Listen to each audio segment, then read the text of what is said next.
मेघालय में हनीमून के दौरान पति की हत्या की आरोपी सोनम रघुवंशी को वापस जेल जाना होगा। जी हां, सुप्रीम कोर्ट ने सोनम की जमानत को रद्द कर दिया है। कोर्ट ने उसे 3 हफ्ते में सरेंडर करने के लिए कहा है। इसके साथ ही कोर्ट ने सोनम को इस बात की छूट भी दी है कि अगर इस मामले में निचली अदालत में 6 महीने में मुकदमा पूरा नहीं होता है तो सोनम नए सिरे से जमानत की अर्जी दाखिल कर सकती है। आखिर सोनम रघुवंशी की जमानत सुप्रीम कोर्ट से रद्द क्यों हुई? कोर्ट में क्या कुछ दलीलें रखी गई? इन सब बातों पर हम जाएंगे, लेकिन पहले यह जानना जरूरी है कि सोनम रघुवंशी को जमानत आखिर किस आधार पर मिली थी। दरअसल सोनम रघुवंशी को जो जमानत मिली उसके पीछे केस की मेरिट नहीं बल्कि पुलिस की लापरवाही जिम्मेदार थी।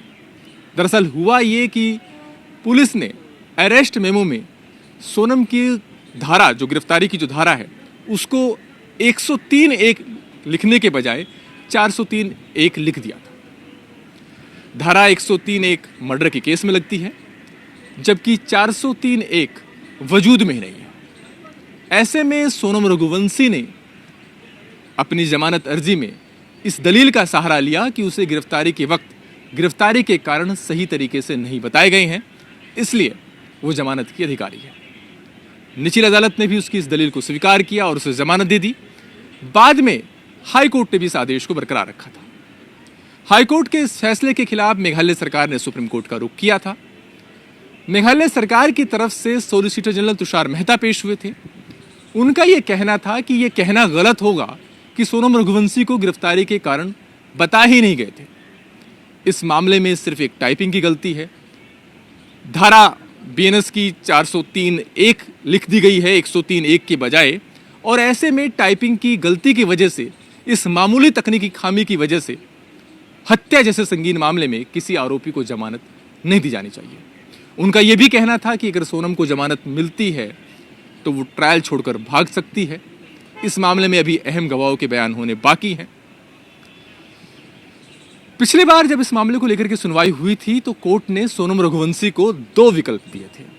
पहला विकल्प ये कि सोनम के वकील इस मामले में जीरे जारी रखें और कोर्ट केस के तथ्यों के आधार पर, यानी केस की मेरिट पर सुनवाई करके फैसला दे।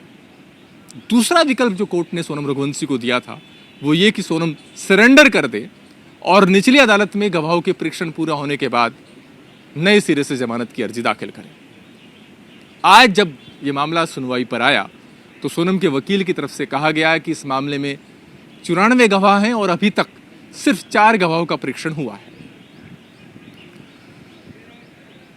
बाद में इस मामले में जब कोर्ट का आदेश पढ़ा गया तो कोर्ट ने अपने आदेश में यह कहा कि आर्टिकल 22(1) के तहत किसी भी व्यक्ति को, किसी भी आरोपी की गिरफ्तारी के वक्त उसे गिरफ्तारी के कारण बताना जरूरी है, तभी वो गिरफ्तारी वैध कहलाएगी।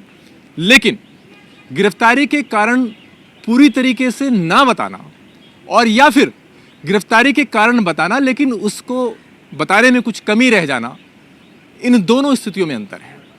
कोर्ट ने कहा कि सोनम रघुवंशी के केस में ऐसा नहीं है कि गिरफ्तारी के कारण पूरी तरीके से बताए ही नहीं गए। गिरफ्तारी के कारण बताए जरूर गए थे। उसमें यह बात जरूर है कि अरेस्ट मेमो में गिरफ्तारी की धारा गलत लिखी गई थी। कोर्ट ने इस बात को भी माना कि इस मामले में सोनम रघुवंशी ने भी मजिस्ट्रेट के सामने इस बात को माना था कि उसे गिरफ्तारी के कारण बताए गए हैं, उसे इससे जुड़े दस्तावेज मिले हैं। साथ ही जब इस मामले को लेकर के सुनवाई चल रही थी उस वक्त भी कोर्ट का यह कहना था कि सोनम की ये 4थी जमानत अर्जी है जिसमें उसने इस दलील का सहारा लिया है कि उसे चूंकि गिरफ्तारी के आधार सही तरीके से नहीं बताए गए इसलिए वो जमानत के अधिकारी है। इससे पहले जो 3 जमानत अर्जी उसकी तरफ से दायर की गई थी जो कि खारिज की गई कोर्ट की तरफ से, उसमें उसने इस दलील का सहारा नहीं लिया था। सॉलिसिटर जनरल तुषार मेहता की तरफ से यह भी कहा गया कि यहां पर यह बात गौर करने लायक है कि सोनम रघुवंशी ने अपने सह आरोपियों की सलाह पर खुद सरेंडर किया है।